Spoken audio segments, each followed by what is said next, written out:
So welcome everyone, and we can begin. I'll begin with a short prayer. Om Satoma Satkamaya Tamasoma Jyotirgamaya Mrityorma Amritam Gamaya Aviravir Maheti Rudrayate Takshinam Mukham Te Namam Pahi Nityam. May the divine lead us from the unreal to the real, from darkness to light, from death to immortality. May the divine consciousness fill our hearts and protect us. So yesterday, we saw the first part of our discussion, which primarily focused on the preparation for spiritual life. We know that no matter how easy or difficult a project we might have, without adequate preparation, there can be no success. So as spiritual seekers, as devotees, whichever way we see the spiritual ideal before us, we have to look in our own hearts to find out whether I'm adequately prepared for the journey. And in the book, as we saw yesterday, the preparations are primarily categorized into 4 groups. That's why it's called sadhana chatushtaya, the 4 basic requirements. The first is viveka, that is the ability to look deeply and distinguish between what is right, what is wrong, what is real, what is unreal, what is good, what is bad, and so on. The second requirement is called detachment or vairagya. What vairagya does is, once viveka has separated the good from the bad, the strong from the weak, the real from the unreal, it'll vairagya then, which helps me detach myself from everything that is unreal, everything that is weak, everything that is bad. Because only if it's not simply enough to know what is good and what is bad. We also need that strength then to choose the good and leave the bad aside. A lot of times when we make mistakes in life, it's not as if we do not know what is right and wrong. Most of us, most of the time, know what is right and what is wrong. But sometimes, in spite of knowing what is right and what is wrong, we don't always choose the right. Sometimes we choose the wrong. When we choose the wrong, knowing that it is wrong, but we also justify ourselves by saying, oh, everybody does it. All are doing it. And if I don't do it, then I will stand to lose something. So that is why vairagya is essential. What vairagya tells us is, even if everybody is doing something wrong, and if they seem to be going ahead, I'm still going to hold on to what is right. Even if in the short term, it might seem as if I stand to lose something. Ultimately, one who holds on to dharma alone will win. Ultimately, truth alone will win. That is why when India became independent and they wanted to choose a motto, they chose Satyameva Jayate. That was the ideal put before the whole country. And that ideal comes from the Upanishads, comes from the Vedas. So if we believe that truth alone triumphs, then we don't have any excuse for any kind of falsehood, even if it appears to be a harmless lie, even if it seems like we just have to be practical in life. That's the kind of a justification people have. But we have very glowing, very inspiring examples in our history of people who held on to the truth till the end, and how we remember them even today.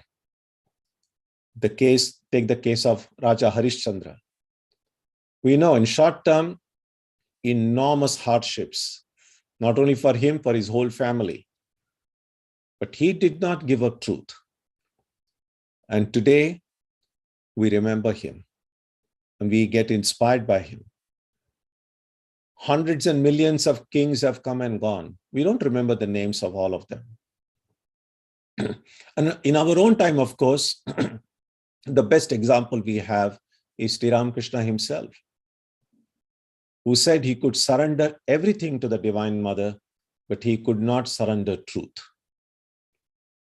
So that is the second requirement, Vairagya, holding on to truth, detaching ourselves from everything that is untrue. A third is the set of qualities with restraint of the body, restraint of the mind, then the ability to withdraw the mind whenever it strays out, then forbearance, as we saw yesterday, faith, and a state of contentment, being happy while pursuing the highest goal. And finally, the last requirement is that intense desire for liberation, mukshutva. So these are the preparatory requirements for the study of Vedanta. Now, next thing we said, and I'd asked some of you to read the second chapter of that book, which deals with me and that. So this entire text, Vivekachudamani, is arranged around this very central teaching of the Vedas, which is Tat Tvam Asi. Tat means that. Tvam means you. So the teacher telling the student, you are that. And so what today we'll try to see is, who does the teacher mean when he uses the word you? So when we hear, of course, when someone tells me, you are stupid, what I hear is, I am stupid. So when the teacher says you, the student hears I. So who is this I? And who is this that? Now that is the highest ideal. In a philosophical sense, the word that gets often used in Vedanta is Brahman. Brahman is not the name of a person, is not this Brahma, the four-headed Brahma. This is Brahman. It's a neuter gender in Sanskrit, which simply literally means the infinite one, the vast one. So there is no gender involved. There is no Vaikuntha, Kailasa, no place involved, nothing. Just means the infinite. Now, the same infinite can also be seen by most of us. In fact, what we do is we look at this infinite reality in very personal terms. And that is kind of natural for us because we are persons.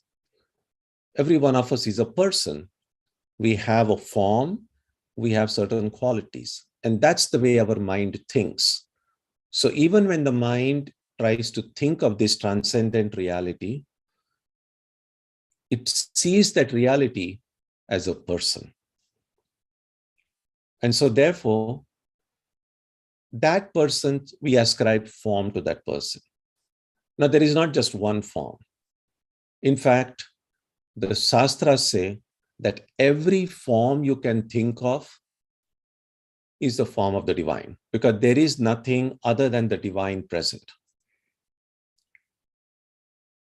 But we know that these great ones, the people who have held on to dharma, held on to truth, have had the experience of that highest truth in the form of some special forms. And those that have now come down to us, in the case, for instance, in the Hindu tradition, it's the Mahavishnu or Krishna or Rama. Many of these deities, Shiva, Devi, Durga, Kali, all these they have form, they have qualities associated with it. There is a history associated with each of them. So there is a lot of Purana mythology grown around it. But all of these are readings of that same tat, that highest reality. So, but thou art that, tattvamasi, that can refer to the spiritual ideal, either formless and transcendent, or that same ideal with form, with qualities, because we tend to think of God as filled with all these very auspicious qualities. Like we think of God, we are all familiar with, like, God is love, God is kindness, God is truth, and so on. So all the best that we can think of, Ramanuja refers to as Sakala Kalyana Guna Nilayaya. All the best and auspicious qualities we can think of, they belong to God. So that is that. Now, you are that, the teacher says. So teacher is telling every one of us is that. Now, clearly, that doesn't make any sense at all. Clearly, none of us will look inside and say, I'm not infinite. And while some of us may have a very bloated opinion about ourselves, still, if we are some sense of realism in our life, if we are not totally deluded, then we will recognize that we are nobodies, that are, in every respect, we fall so far away from that ideal.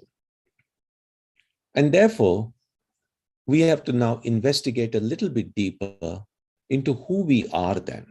When we look at ourselves, what do we see?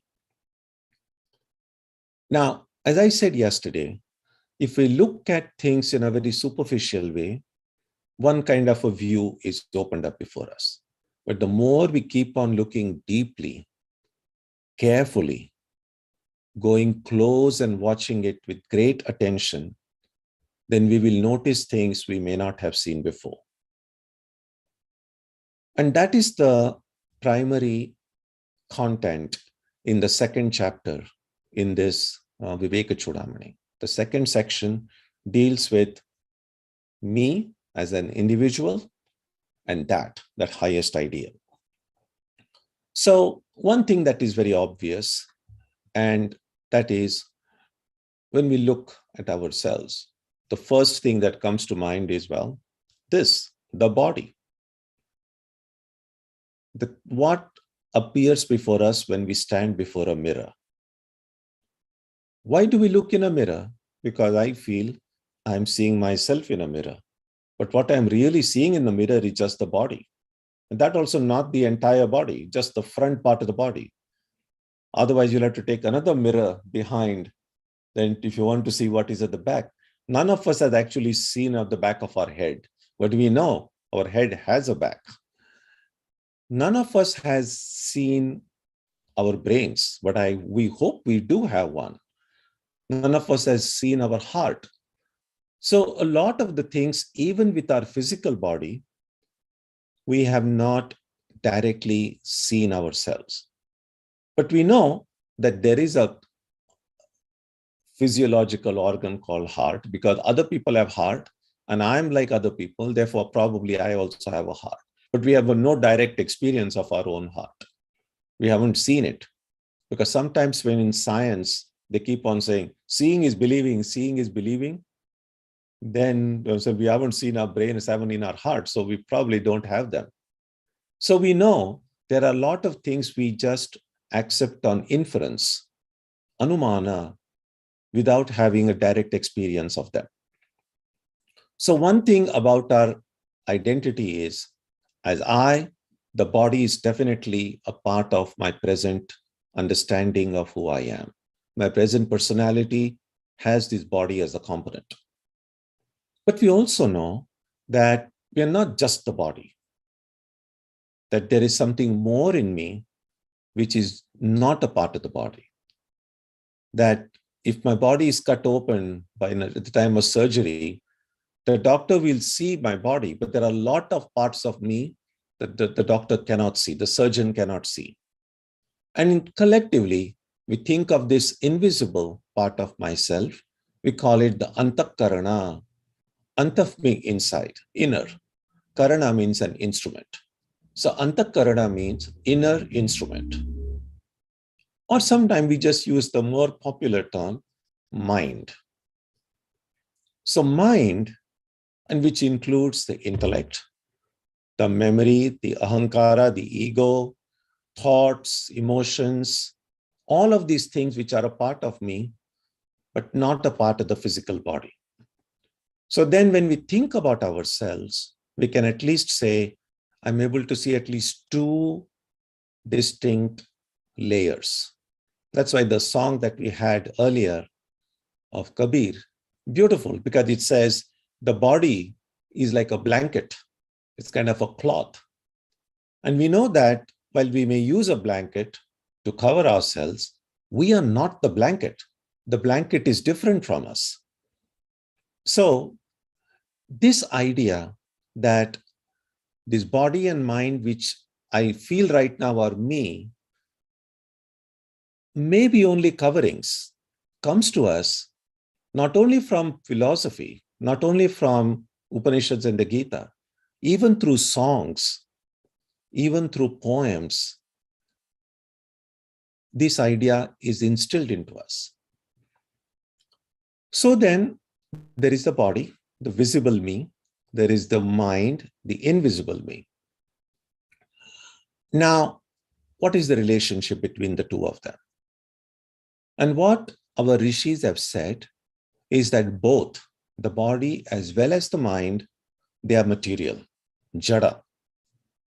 And therefore they have to follow the laws of matter. Because they are material, both are material, they act and interact upon each other. That is why when the body is extremely ill or is troubled, then the mind is affected by it. We get sad, we get worried, we become anxious with a prolonged illness. And similarly, if the mind is stressed out, mind is anxious, mind is troubled, mind is ill, then it has an effect on the body also. In fact, modern medicine says that the majority of illnesses are psychosomatic in nature. In other words, most illnesses has a physical part and a mental part, and they both are kind of mixed up. The question that can be asked is there anything in my me other than the body and the mind? So take a look at verse number 125. That's on page 59 of your book.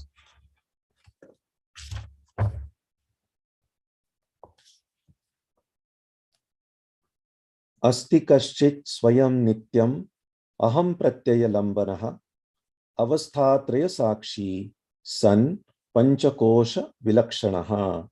There is someone independent, eternal, on whom the ego is projected, who is the witness of the three states and distinct from the five layers. So we'll kind of dissect this verse a little bit. So it speaks about the three states, it speaks about the five layers, it speaks about the projection of the ego.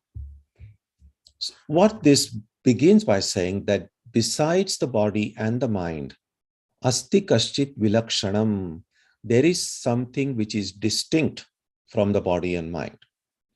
So if the body and mind are both material, this distinct entity is non-material. And if since it is non-material, it does not have to follow the laws of matter. In Swamiji's Parliament of Religions, that famous speech that he gave in Chicago, Swamiji said that everything that is material will one day decompose. So what he said was, every composition presupposes a certain future decomposition.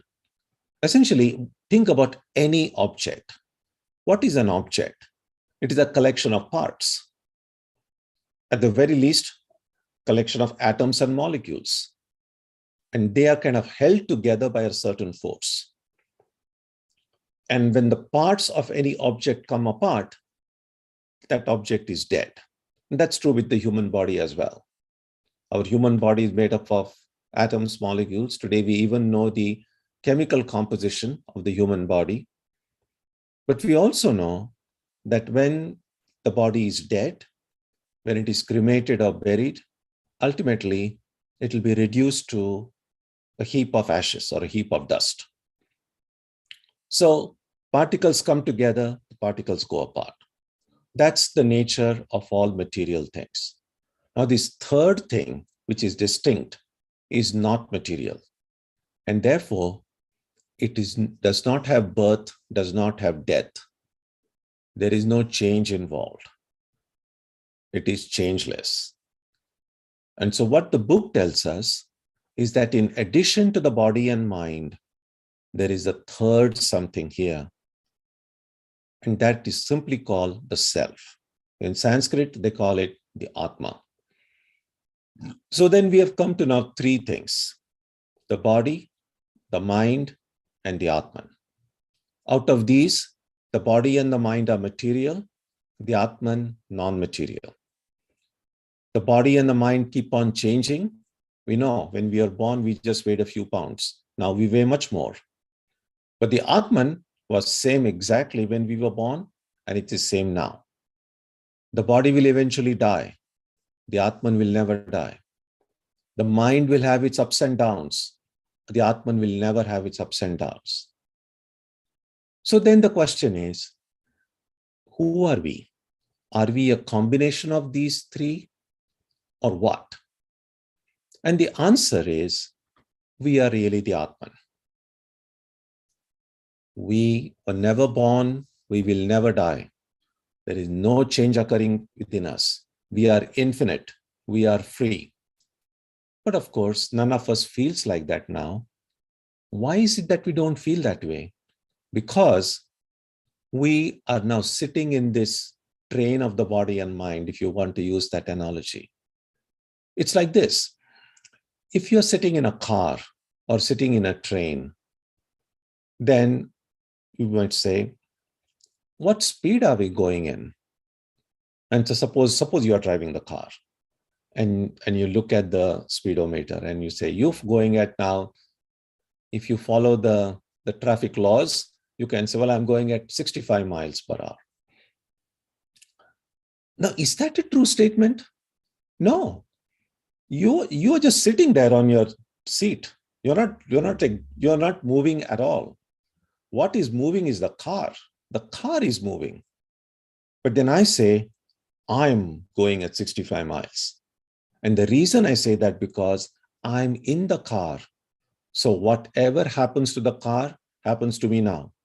If the car is going at 65 miles per hour, I'm going at 60 miles per hour. If the car has an accident, I have an accident. If the car is damaged, I get damaged also. But if I'm not in the car can go at any speed. I'm not affected. If the car may have an accident and if I'm not in the car, I'm not affected. Now, right now, we are sitting in the car of the body and the mind. And whatever happens to the body and mind seems to be happening to me. Now, one way of understanding how the body-mind function in our life is to look at least the three different distinct states that we pass through on a daily basis. All of you have heard about it. I'm not really saying anything drastically new. Many of you have been attending these Vedanta lectures, reading books, so all of this is known to you. But it is helpful to sometimes go to the basics and just kind of clarify the ideas and concepts in our own head. So when we are awake, as I'm hopefully all of you are now, we see that in this waking state, our body is active. Every time you move your hand or do anything, at the same time we are breathing, so there is some activity going on. The mind is active. And so both the body and mind are active in the waking state. Now, what is sleep? How do we define sleep? Sleep is one thing when we no longer remain conscious of our body. We know that when it's time to sleep at night, we switch off the light, we lie in the bed, and we just hope sleep will come. Sleep is not something we can consciously get. We can only create some favorable circumstances for sleep to come. Switch off the light and don't be worried about anything, and then just wait. That's all. But at some point, you never know when. No one knows exactly at what point you enter into that sleep. Nowadays, of course, if you have a sleep app or something on your smartphone, next morning you probably it might tell you, oh, you went to sleep exactly at this time. And maybe it's more or less seems to be accurate. But we are never conscious of when we are going from the waking state to the sleep state. But what happens is this: until that time, I'm aware that I'm lying in my bed. I'm aware of who I am. But suddenly, a kind of a veil comes over me. And then I no longer know I'm in my bed. I may be having a vacation in Hawaii. And it would be very real to me that time. And see, a part of me, the body is asleep here. There's another body who I identify as me vacationing in Hawaii. So kind of a new self is as if generated in dream. So when the body goes to sleep, we call it dream. But every night, there is also some small time when we are not even dreaming. And that is called deep sleep or sushupti. That is when the mind also goes to sleep. So the body goes to sleep, the mind goes to sleep. But next morning, we wake up and say, oh, I slept so well at such deep sleep. I didn't know anything. So even in that deep sleep state, someone was awake who could next morning report, oh, I didn't know anything. What is common in all these three states is our awareness. Right now, we are aware of the world around us, aware of the sound, aware of everything. When we go to sleep, the body goes to sleep. When the dream starts, we are aware of what is happening in the dream world. When the mind also goes to sleep, in deep sleep state, we are still aware that we are not experiencing anything. So the only entity that never goes to sleep, that is always present, that never changes, is our awareness. It's the Chit part of the Sat Chit Ananda. So that consciousness is this Atman, that Vilakshanam Swayam, the third thing within us, distinct from the body and mind, is that consciousness. So then when the teacher says, you are that, and the student hears, I am that, and the student looks at that I, the student sees the body, the mind, and then the third something, which is pure consciousness. Now, this understanding is described in the book in the form of three coverings or three layers. And the body, the visible body, is called Sthula Sharira, the gross body, visible. The word Sharira often gets translated as body in English. If you go to the root meaning of the word Sharira, it means Shiryate iti Shariram, that which wears away. So the beauty of the Sanskrit language is that if you go to the root of every word, you get a lot more information than simply this translation, Sharira means body. If If you go to the meaning of Sharira, means everything that ultimately wears away.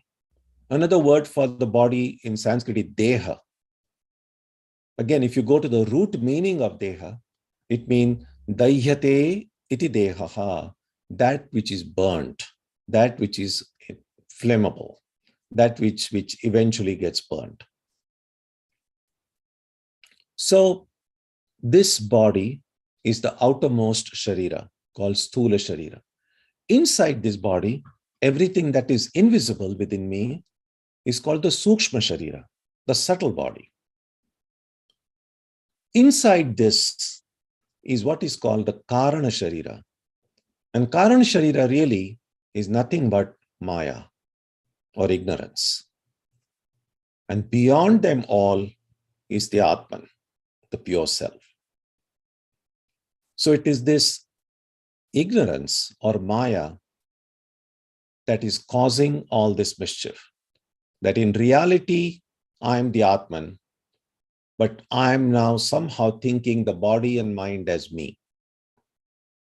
That is why Maya is sometimes called Aghatana Ghatana Patiyasi Maya, which means that which makes the impossible seem possible.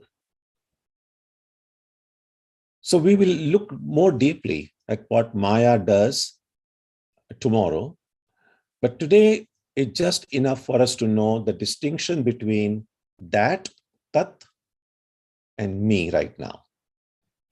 And so this verse which I read just now also refers to the 5 koshas. So the same 3 bodies, the gross body, the subtle body, and the causal body, can also be divided. Another way of looking at these coverings is by Panchakosha. Again, something that many of you may have heard before. So the outermost layer is called the Annamaya Kosha. Anna means literally food, but the word Anna in Vedas is often used to refer to matter. So the material, the gross material part of my personality is called the Annamaya covering. Inside that is Pranamaya Kosha, the vital force, prana.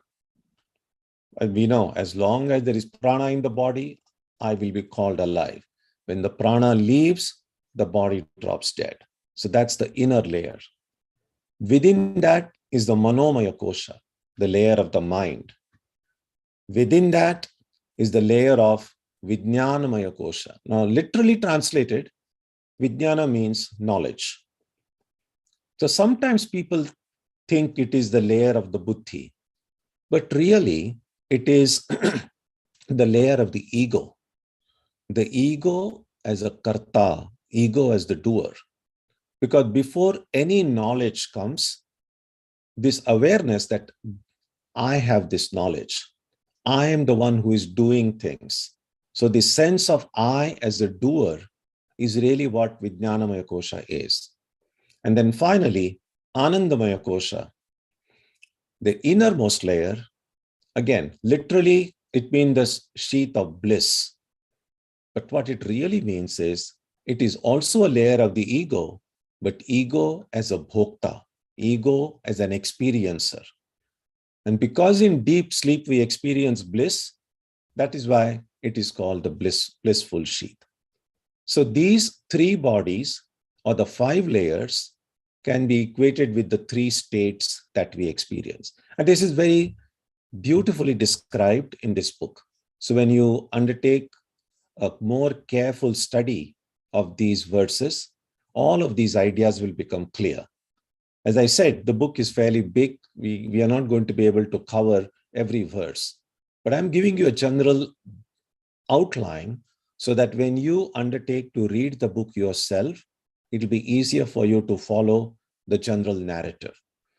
So we will stop here now because I want to have that most of you will have enough questions to ask, and we should have some more topic for conversation rather than just this one-way traffic of me just